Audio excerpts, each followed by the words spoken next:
We're going to put you in the hot seat now, Mr. Barcena. I'm going to ask you to introduce yourself, give us a little history, and let everybody know why we should listen to you on door knocking. Yeah, so my name is Michael Barcena. I live over here in LA, born and raised, and I was a registered nurse. Well, I still am. I have my license. So I was a registered nurse for about 12 years, and then I just made the transition over to full-time real estate investor after we started closing a couple of deals with through door knocking. I've been in sub two since I want to say 2022, right after COVID started. I started looking for alternatives. I started really focusing on wealth creation versus just being a nurse that got paid really well. And tried a couple teams. I teamed up with Michael Carcamo, and then with Michael Carcamo, I went off on my own, and then I teamed up with Michael Mazzacanian. So I had worked with a bunch, had done deals here and there, but I didn't really get traction until I teamed up with Abdul Latif, and we solely just focused on door knocking. And I think we ended up closing our first deal through door knocking last year, February, and we ended up double closing that one, and we made $200,000 on that deal. And it was like the most money I had ever seen on a transaction, especially in Southern California. And Abdul was like, "Yeah, this is just a normal thing, man. It's another day at the office for me." And I was like, "Bro, get out of here." And so I basically had a conversation with him. I was like, "Man, I think we can do something special. I really think we should get a place going where we can train people, keep them, keep everybody in a community type setting where we encourage each other, we provide resources, and essentially just JV amongst each other." And we did that. We opened it up to sub two, non-sub two, and I think right now we have about 25 to 30 active members, but we have about 160 people on our Discord that kind of come in. But yeah, so yeah, we're doing all over Southern California, door knocking, foreclosures. Awesome. If anybody has a question about door knocking, raise your hand, please. This is your chance to interact with our expert in the hot seat. So until somebody else, I'll ask some questions. So how do you determine which doors to knock? Do you have a selection criteria that you use? Because Yeah. So if I'm looking at a list, and I do this every morning, and I have a couple people here on the team. So essentially, if I'm looking at 100 properties, I try to categorize them. I just go who's owned it the longest and who has the most equity, and I rank it by age as well. So that's like the first criteria. The longer they lived in the house, it's just the longer you've been sitting in one place, the more your problems tend to accumulate. And then with the older that people get, right, there's job loss, there's disease, there's illness and death and a bunch of other stuff that happened. And those people tend to need the most amount of help. And then obviously with equity, because we want to make sure that if we do turn into a cash offer, that they get a substantial amount that they're happy walking away with, and there's enough room for us to also make a profit on a wholesale or a fix and flip. How do you generate your leads, your lists? So we use Property Radar, and then we just put the search criteria in there, and I keep track of all the properties that come in. I keep all the properties that come in. I have 4 filters.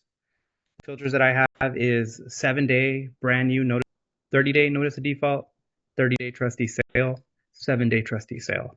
So as they come into the 7-day, I review them, and I keep tabs for the first 30 days. And then once they go past the 30 days, we kind of, not that I lose them, but I just don't pay as much attention to them because I'm constantly looking at the new people coming in.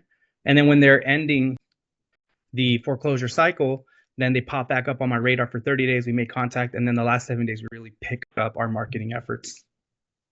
So are you focusing only in California? Or only in California? Okay, only so you don't have like groups out across the states? We have 2 guys. One is in Texas. We have 1 gentleman in Texas, and then I think I have 2 people over in Arizona. Interesting. So they're door knocking those areas, obviously. Yeah, they lived here in SoCal, and then due to life, they moved over there, and so I'm supporting them on there over there as well.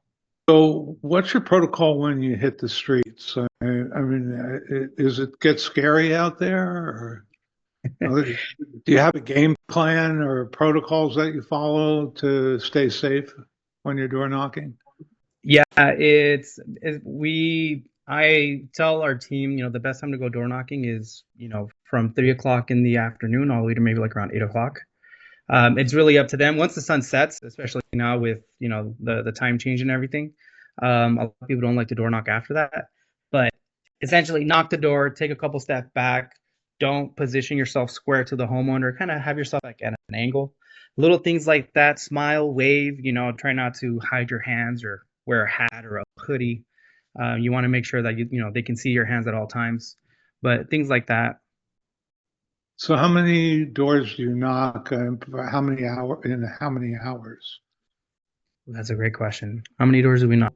The door knock trainings that I've done, we do Tuesday, Wednesdays from 4 to 8, and we would average about 10 to 15 doors. The higher quality conversations that you have, you're gonna knock less doors, but the conversations are gonna be there. So I remember the first deal that I did, that I ended up locking up. It was the very last door. We had already knocked 10 doors, and I usually finish at 8. But the very last door kept me in the house for about an hour to an hour and like 20 minutes because the guy was he was just telling me everything that was going on. So good quality conversations can sometimes last an hour. Interesting. So, do you focus on specific neighborhoods or or Yeah. counties, or how do you what's your selection criteria? That Uh, I know we said you're going to give us some of the secret sauce, but you don't have to tell it. all right, you guys can sign up for my mastermind. No, so the way that I determine the areas that we're going to hit is I look at everybody that has already sold in the past, and I try to look at history to kind of help me try to predict the future. So a really good example is like I use Privy for this a lot. So if you look at Privy, you can download, or even just looking at the map, all the sold properties in the area. You can just zoom out. You'll notice that you'll have little hot pockets, right? But these are like agent deals. These are agent, a lot of agent related transactions. So that lets me know, like, okay, don't go to Orange County in this little pocket. Don't mark it here because nobody's selling and nobody's buying there, right? So that's kind of how I pick it. South LA, where Edward is at, I even like dubbed it like the war zone, where it's just this one pocket in South LA where it's just chaos. There's so many foreclosures. There's so many transactions happening. It's the most active area in Southern California, and I think it goes from like, where is it? It's like where the college is at, like MLK, and it'll go all the way down to Slauson on the west side of the freeway. No, on the east side of the freeway. I'm sorry, East on the east side. side of the freeway. That East whole side, we're side right talking there, about um, the what is it? The 110, right? the 110. Yeah, 110. Yeah. that's like the most active area for foreclosures. This is the most competitive, but that's definitely a hot zone for sure. Anybody who's just joined us, this is an open. Just raise your hand if you want to ask questions about door knocking. Michael's being Yeah. extremely forthcoming here with giving us the great answers. So, if those are the hot zones for foreclosures, I'm kind of thinking these are mostly HA loans. Yes. Yeah. Yeah. There's a lot of FHA. Basically, lower income people that yeah, it's just for whatever reason, they fall into foreclosure for many reasons, and all things we know about, right? They lose their job, there's a death in the family. COVID, there's a lot of COVID related stuff that because of COVID, they were never really the same, or their financial situation never really improved. And the California Mortgage Relief Program helped them up to $80,000, but it's no longer here. So a lot of people that should have lost their home, sadly, got carried over and then are now in this situation where they really ran out of options. They don't qualify for modification. They don't have any family members to help support them, and a lot of these people have abused the bankruptcy option, and they're kind of at the tail end of it. So I as you know, I run transactions, especially for sub two deals. Am I crazy to think that the FHA loan is the new subprime 2007 loan? I mean, am I crazy in thinking that? But it just, No, no, man. I kind of agree. It's a little nuts out there. It's pretty crazy.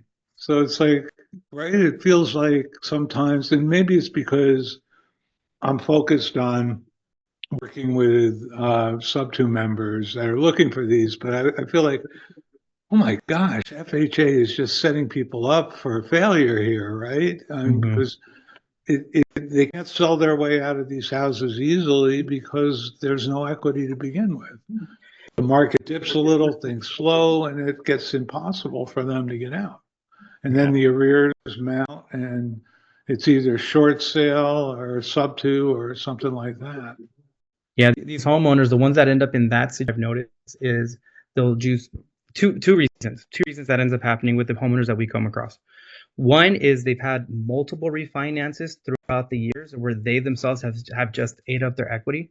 And I'll catch myself like looking at somebody's history. I'm like, you've been in and out of foreclosure for 7 years and you've had, multiple refinances. Like you haven't made a payment, and it's like, I don't know how you're getting, like, you haven't made a payment. You took out all the equity and then you're upset that you can't walk away with any money.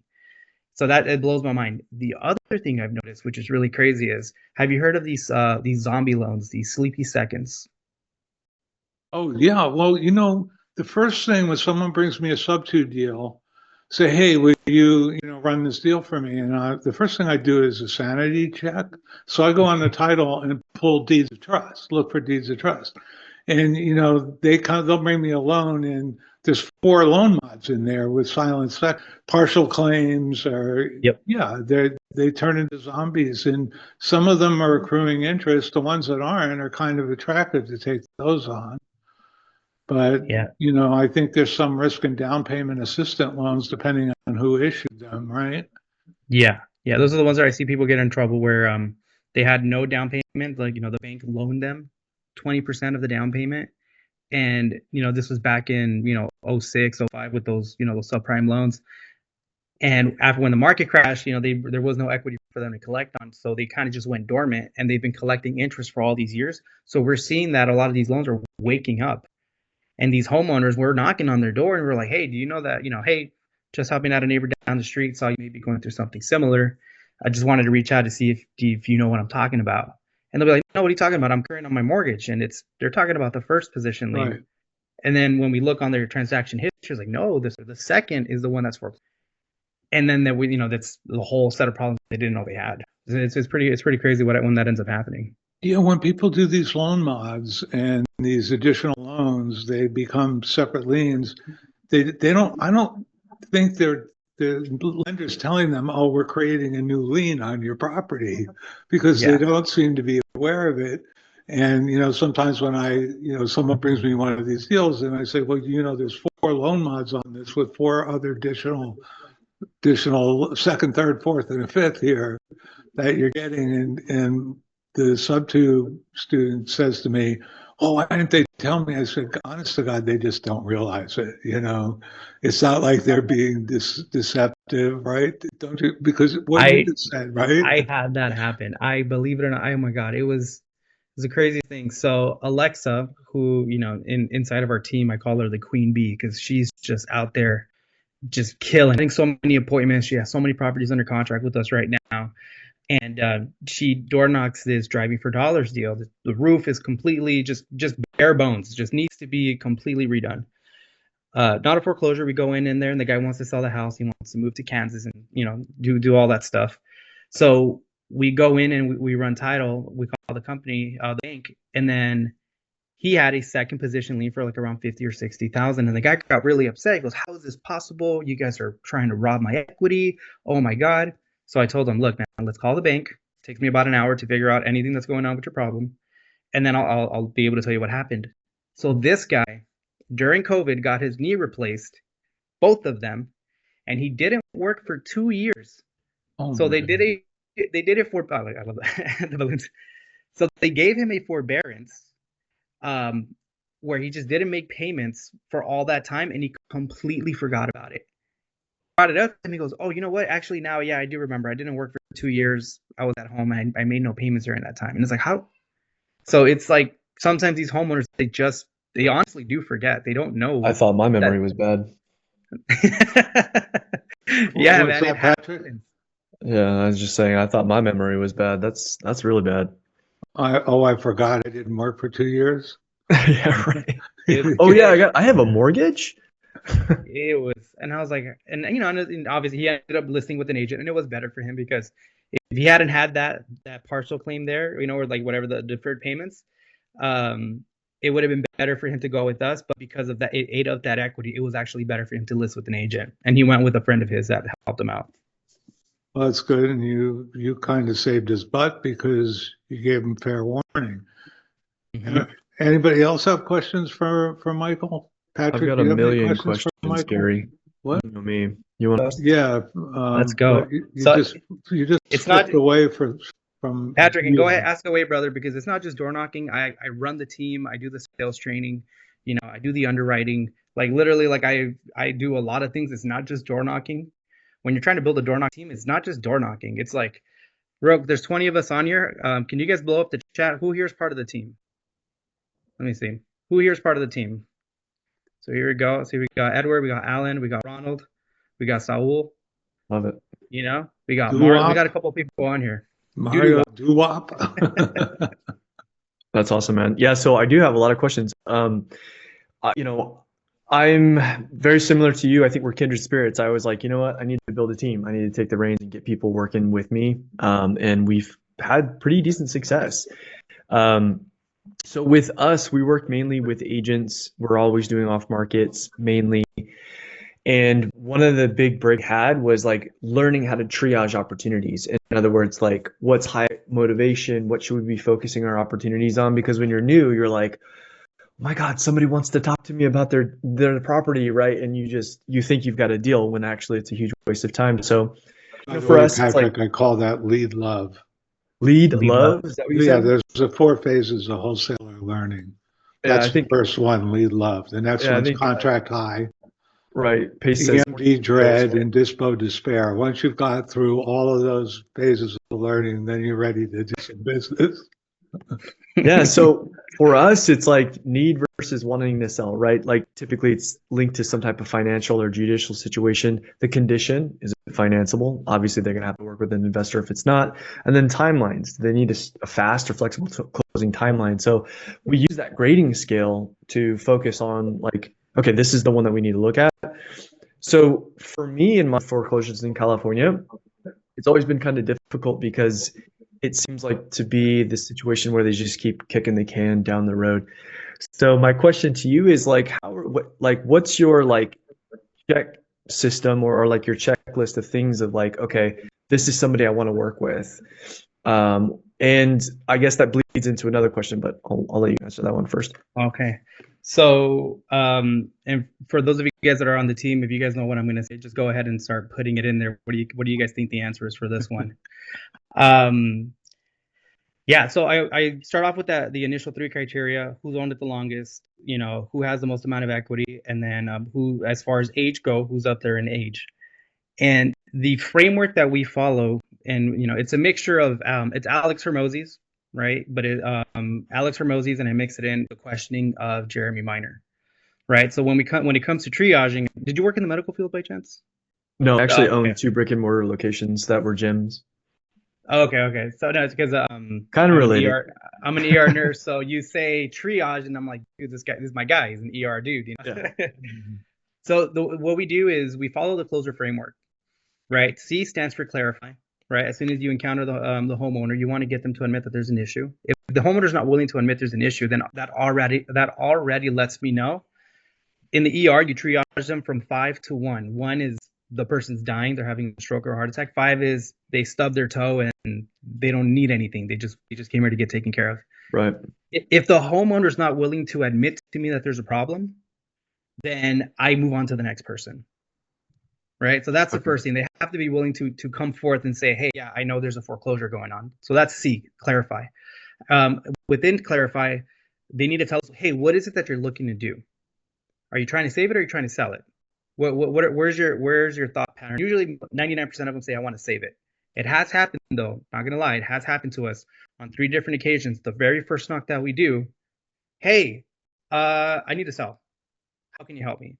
Mhm. It's very, very straightforward. And those are like the easiest transactions. We just closed on one. I don't know. Is she here? Is Alba here? Alba, who's in the Zoom right now. We just made $100,000 on a double close, and it was just that. It was like she knocked the door, got in contact with the family, and they're like, "Yeah, dude, we're going to let it go." And I was like, "No, we can give you some money for this." She goes, "Yeah, let's sell it. I don't care for the property. Let's get rid of it." So C, we have to clarify. They have to tell us there's a problem. They'll have to tell us if they want to save or sell. Then once they tell us save or sell, we then move on to L, and that's label. We have to label their problem. Hey, I understand you want to save. I understand you want to sell. What is the biggest obstacle that's getting that's keeping you from getting there? And then they tell us the problem.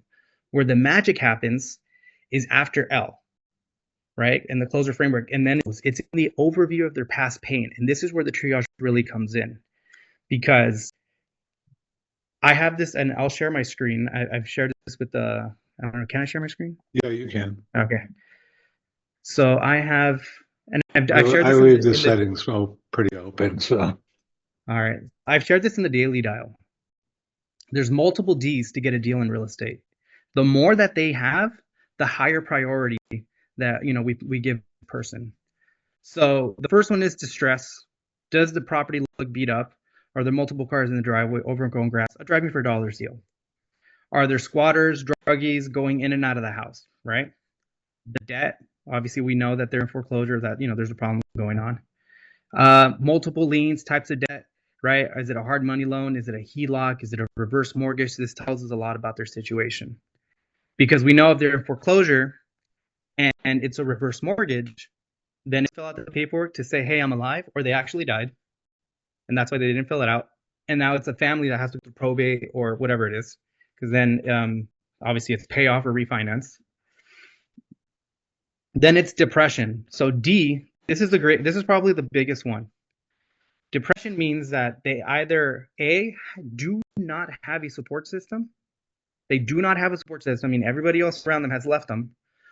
Or B, they are the support system. So without them, everything falls apart. So right now we have a deal in Harupa Valley that Abdul and I are flipping. Shout out to Ernie and Alan, because they're the ones that knocked it and set the appointment. That homeowner was the support system.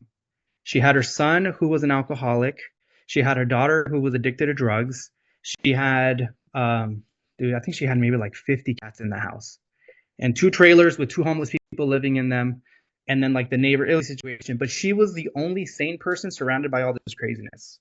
So that's what I mean by depression. They have nobody, or they are the somebody. Then it goes down to disease. Are they in and out of hospitals, heart attacks? Are they diabetic, surgeries? Are they wheelchair bound, dialysis, old age? Have they been denied when you're talking to them and they say, hey, the bank just doesn't want to work with me. My family doesn't want to support me anymore. Death, right? They've had a loss of income. So drug addiction. So you kind of see it, like we're painting the picture. Dementia, right? The kids have to step up. Or, the homeowner may have some undiagnosed dementia. So they have like their wife or their ex-wife that's taking care of them. And you can kind of tell when you're talking to them, you're like, hold on, something's a little off here. And the last one, I'm not proud of it, but if they're just kind of dumb, I don't know how to say it, but there's sometimes I'm just talking to certain homeowners and I'm like, I don't understand your way of thinking and rationalizing through your problems. It doesn't make sense to me. But these that they have, the higher scale they go in on the priority. So we train our team to look for the D's when they're going through the overview of their past pain. Right? And then, so that's as far as like how do we triage it. It was very long-winded, but essentially that's how we triage it. They come into our clinic per se, and then we assess them. Hey, why are you here? Okay, I understand you've been having, your stomach's been hurting and you've been having this problem for 2 years, but why? What's really wrong today, and what do you want to do about it? And then we start looking at their history and we're like, oh my goodness, you have a lot of stuff going on. Hey, I understand your stomach hurts, but you just had a heart attack last month. That's a big red flag. You need to go in and see the doctor right away. Right. So the don't mind reading nails, or is that, Oh, what happened, Gary? The dumb ones are eating nails. That's, Man, it's yeah. I mean, it's just they're very, and what is it like? They're sold very easily. They're very it's really sad, but they're very trusting of so many people. They get taken advantage over and over and over again. well, We have a whole this is an amazing taxonomy of distress. yeah. So Very impressive, Michael. yeah. And So I'm Patrick, sorry, does Patrick. that Well, I help? know you have your follow-up question. No, I'm just kind of going over that because that's a lot. I think you and I are very similar. We're kind of analytical and we like to really break things down and get clear on like SOPs. So I'm just looking at in terms of the filter, you're looking at who's owned it the longest, who has the most equity, how old are they? Those Yeah, are kind of your filters. and From the there's top two. from the top of the funnel, and then we make contact, then you go into closer framework where Yes. you're like, are you saying, do you realize that you have a problem? Because I can't help you if you don't, right? Exactly. And then Exactly. if you understand that you've got that issue, then what's really the issue here? Like, what do you want to do here? Do you want to sell it or do you want to save it?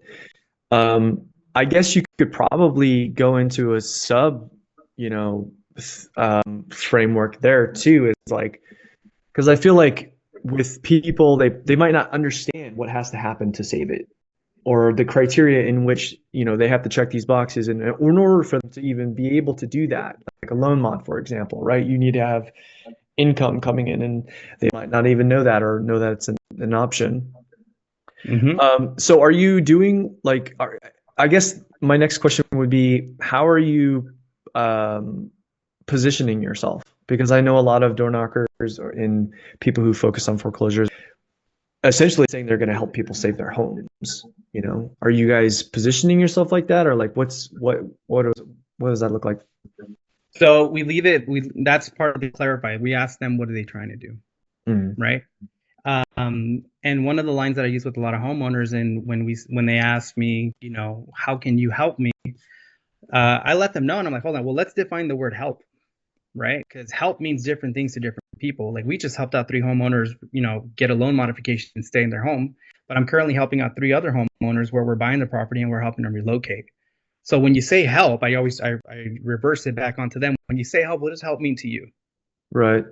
And then Okay. usually they'll tell me. So it's very much a game of inception where essentially it's like they know what they want, but like my questions kind of plant the seeds and I just kind of let them sprout till eventually they're like, oh my gosh, I can't really keep my house. I have to move on. Or a question for them, we're like, yeah, you know what? I really don't want to stay here anymore. Let's have the conversation about selling. So our introduction is, and we're in our team, we're currently going through this, and we're probably going to be focusing in our introduction for the next 3 to 4 weeks, where it's problem, solution, question. Problem, solution, question, in that order. Problem, solution, question, and also in the same order, who am I, what do I do, and how do you benefit by working with me? Right? So our introduction is very much where we, say knock, knock, and be like, hey, Patrick, my name's Mike. I just left a homeowner, a couple blocks over. We're helping them out, figure out their issues with the bank. I have another appointment right now with somebody else, so I don't have too much time.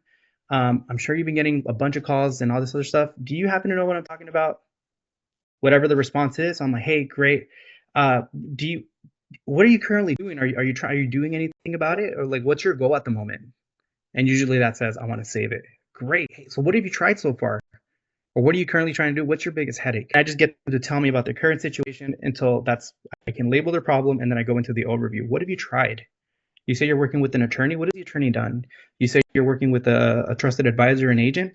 What are they currently doing for you? Are they keeping you informed, or are they kind of keeping you in the dark? And I'm planting these little hooks.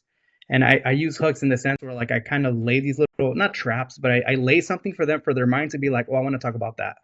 Mm-hmm. Right? Where if you're working with an agent or you're working with an attorney, hey, is the attorney being really communicative, or are they kind of keeping you in the dark? And they're like, well, you know what? Actually, they haven't really kept me up to date on anything. Right. And then I slowly start diving into that. Yeah, that's a presupposition. You sound like maybe you've taken NLP before. Yeah. Okay, so Man, I probably could talk to you for hours about this stuff, but in terms Don't of worry, like I what won't let you. Not, not I don't today. think my girlfriend will let me. Oh, Patrick, you and I could go. I mean, how many hours do we have in YouTube together? Oh man, I don't know. There's a lot Lots. logged, that's for sure. Real quick for anybody, if you guys are here in the Zoom right now and you guys are getting any value of this, let other people know right now as it's live, like, yo, you guys are missing out, dude. You got Gary, Mike, and Patrick. They're dropping some freaking fire right now. Let the people know what we got going on. I'm seriously here to just bring as much value as I can to you guys. So, Patrick, ask away, my man. Just whatever it is you want to ask me, man, go for it. Open Cool. book. Yeah. So in terms of the loan mods, are you guys just pumping out like how are you? I think for me, like one of the biggest questions, like don't get me wrong, I love helping people. I want to help people, but I can't help people unless I help myself, which means I got to make some revenue, right? So Mm-hmm. for me, that was always a sticking point dealing with foreclosures. Like, how do I stabilize and scale a business when I'm actually doing quote unquote free work for people? So that's always been something that I'm just like, how are people doing? How are people helping them and also able to protect their time, right? I just had this conversation with Alan this morning. So you position yourself obviously as the expert, right? And when it comes to working with the bank, literally, so my pitch to so you want to help these people talk to the bank. That's like if you're doing the game of foreclosures, like if you're in the game of foreclosures and you're not on the phone with these guys talking to their bank, you are shooting yourself in the foot. Like it is like you're missing a huge opportunity to build so much trust and rapport with the client when you tell them with confidence, hey, you know what, Patrick, I understand that your attorney's kind of keeping you in the dark, or that your brother or your sister's keeping you in the dark. This is what I do. I deal with this all the time, all day, every day. This is my job. What I actually do is I get on the phone with you and the bank, so you can listen into the whole conversation. And if you don't like what I'm saying, you can step in and end the conversation right there. If we do that together, usually it takes me about an hour. I can tell you everything that's going on in your situation, and I can set you up for success. Now, I'm not going to do the loan mod for you, Patrick. What I'm going to do is I'm going to set you up so that they send it to you, and then it's up to you to do the homework. And when you send it in, we're then going to have follow-up calls to make sure that the bank gets it, that they review it, and they don't give you any headaches moving forward. So it's Now, I more want to inject something here on loan mods because there's a legal question. There's a fine line. If you're helping someone to get a loan mod so that you can then buy it, there's a real question of bank fraud going on there. Mm-hmm. If you're helping someone or setting them up for success to get their loan mod so they can stay in their home, then that's perfectly okay. Although there could be some questions of license requirements for doing that kind of. Yeah. If you step into the role of agent or create some sort of agency with that person, then it becomes a real serious question of, do you need to have a license to be doing this? Yeah. And we don't do any loan mods for people. We just give them the information and we're like, look, you didn't know how to talk to the bank. We gave you the information. It's up to you to do it. We also don't take over. 99% of our deals are cash. 99% of them are cash. The only creative deals that we do is we did one with Edward where we did a super cool creative surplus fund play, which we paid $3,000 for the deed. It ended up going to auction and we turned it into $300,000. The other one that we did was we bought a property for $500 cash for deed, $500, and then now we're taking that property. We're doing something with that property to try to eliminate some debt.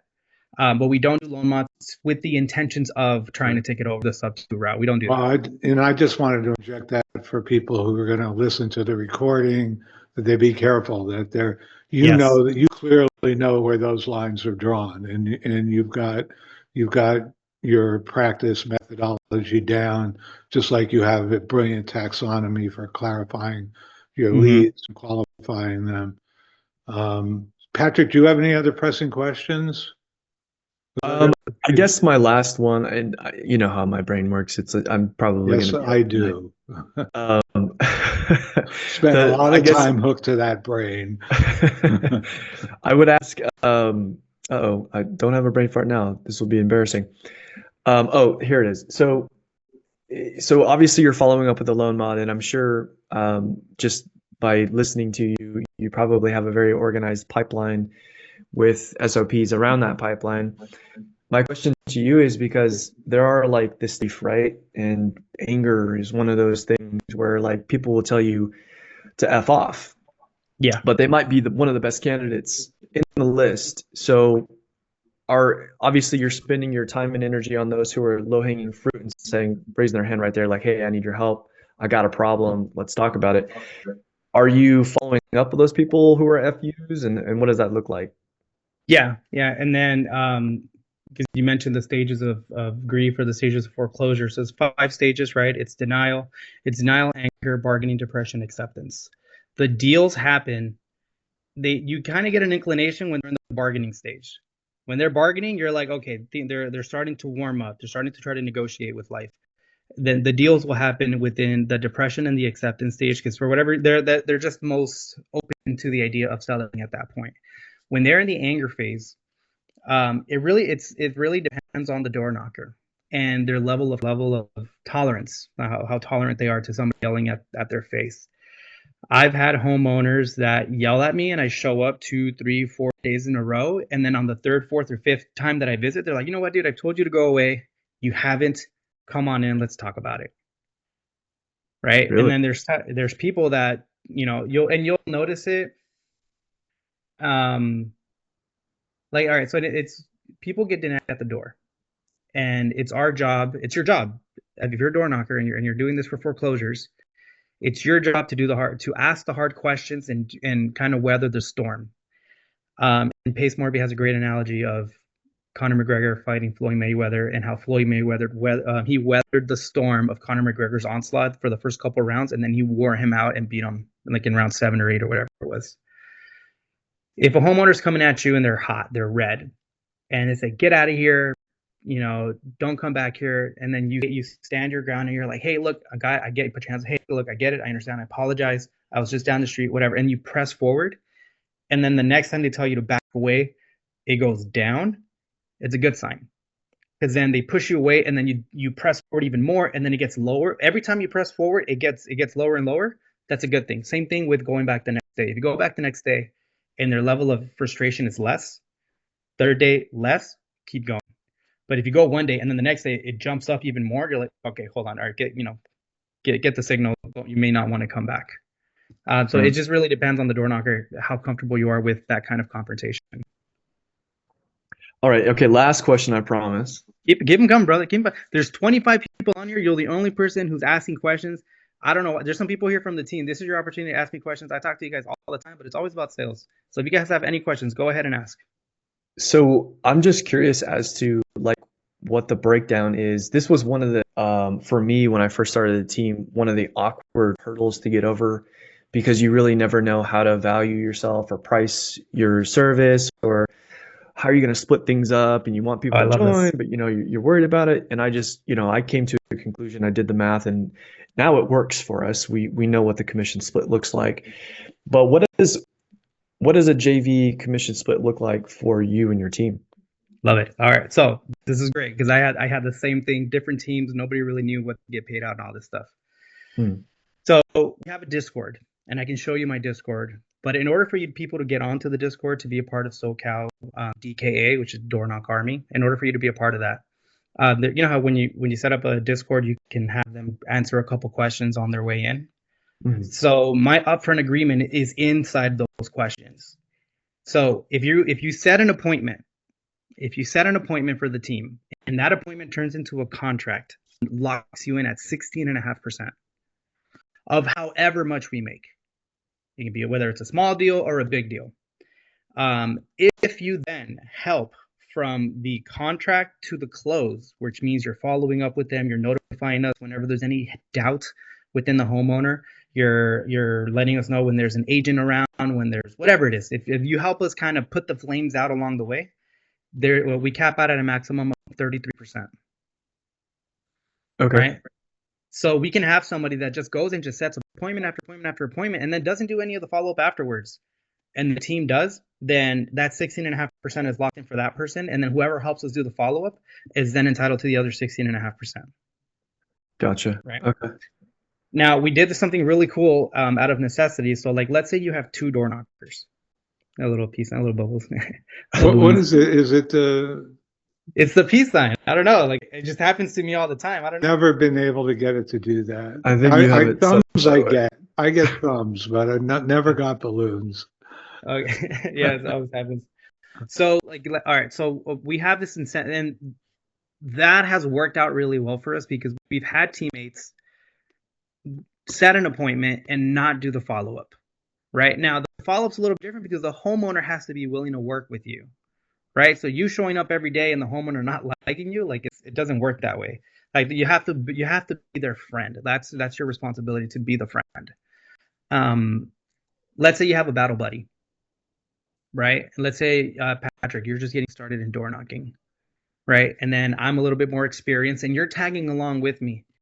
And I don't go door knocking unless I'm with you. For whatever reason, I just really like going door knocking with somebody else, and that person is you. That's 16.5%. If it's an equal contribution, 16.5% gets split between both people. But now let's say you tagged along, and I wouldn't have gone door knocking without you. We have like it caps at about $10,000 of the assignment fee just for being somebody's sidekick. It caps at 10. So it's 10 or 16.5% of the 16.5% to help keep the people motivated to buddy up and go out there and take action together. Gotcha. Okay. Now let's say you go out there and you get the property under contract yourself. Well, now you're in control. Right now you're in control, and then it's your option whether you want to go with Gary or if you want to go with Michael. And if you come to us, then we do a 50-50 split there, where we do the TCing and we do the follow up. We postpone the auctions. We bring in our buyers. We do as much as we can. Yeah, it's very similar to how we're running things. The numbers are very close as well. Okay, cool. Mm-hmm. You good? So we got 7. Let me. All right. Susie, I'll just have to reach out. I appreciate you for being here, my brother. I truly appreciate it. It's always good hanging out with you, bro. Yeah. So let me address them. So Susie hopped on into our Zoom chat today, and I had to remove her. Susie, give me a call. Give me a call. I'm gonna put my number in the chat. Usually, people have to be invited by me to get into our Zoom calls. So that was the reason, because I didn't know how you got the link, but I would love to have you on. Just go ahead and give me a call. Let's have a conversation after the Zoom. So I've just got a couple questions, and then we'll wrap up unless somebody else in the audience wants to ask a question. What's the scariest thing that that's ever happened to you when you've been outdoor knocking? That's a great question. What is the scariest thing I've had happen to me? What is? You know what? It's not. We had somebody on the team today, like they came out super aggressive. Oh yeah, we got we door knocked this area on Pico Rivera, and I was I was training somebody, and I don't know, we rolled around the corner and it was right next to a park, and I didn't know the area, but apparently the area was heavily gang infested. And the guy that was with me literally grew up across the street from the door that we were knocking. And he got really angsty, but kind of excited at the same time. And I was like, hey, man, are you all right? He goes, yeah, dude, I just grew up here. Like, I know this area. Like, he's like, I'll be honest with you, man. We got maybe like about 5 minutes, no more than 10. And, we got to get in. We got to get out. So anyways, we knocked the door. No, the homeowner had passed away. So we do what I would normally do. I go in and talk to the neighbors. So I'm talking to one of the neighbors who's watering her lawn. And maybe like right behind me across the street, a couple doors down, this guy comes out and he was like, yo, what's up, man? Are you guys good? What's going on? And I'm not friendly. I'm like, oh, hey, what's going on? Nothing, man. Just talking to the neighbor here. Just, how's your day going? And he was like, yo, you guys better leave. And I was like, what the heck? I'm like, all right, that's kind of aggressive. And I was like, okay, all right, man, don't worry. We'll be taking off in a little bit. And then my brain, I'm like, dude, forget this guy. So I turn around, talk to the homeowner.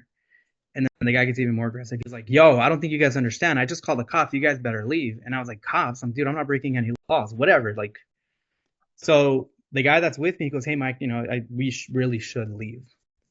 So we get back into the car. And then as we're driving away, he looks at me. He goes, he didn't call the cops. And I was like, bro, what are you talking about? Like, who would he call? He's like, oh, he called the homies. I was like, what are you talking about? He was like, bro, you had maybe like about a minute or two before they rolled up and they just kind of flashed us right now. And I was like, for real? And he was like, bro, like, let me tell you, like that neighborhood it's like they have different gangs, like two or three streets over, and they all grew up and they have that mentality, and they kill each other on that street all the time. The cops don't even go there because it's so dangerous. The guy that I was with, um, was royalty. Apparently, he was gangster royalty. This guy, his dad ran the organization that they were in, so he got phone calls right away because they're like, "Yo, somebody is claiming to be you. They're in the neighborhood, this and that." And he goes, "Yeah, it was me. These guys are with me. They're cool people. Don't worry about it." But it was so interesting. That's probably like the scariest thing because the guy, like, if it wasn't for him, things could have gone really bad because he knew the area. So that's probably the scariest thing because it was. I even warned everybody, do not go to this area, highly gang infested, not safe, do not go. But that's probably the scariest thing that happened to me. It would have been even scarier if they would have flashed us with a gun. But in my 2-3 years of doing this, that's probably been the only incident that I've had. That's pretty cool. Edward on your team said he found a dead body with his battle buddy. Dead bodies are not usually very threatening.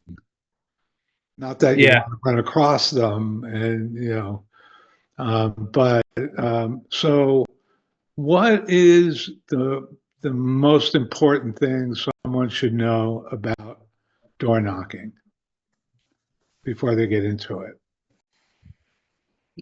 Pace always says it. Make sure there's a couple things. Make sure you have the right team behind you because you're going to get to a point where you don't know what to do, and having somebody that's been there before makes everything 100 times easier. For me, that person was Abdul.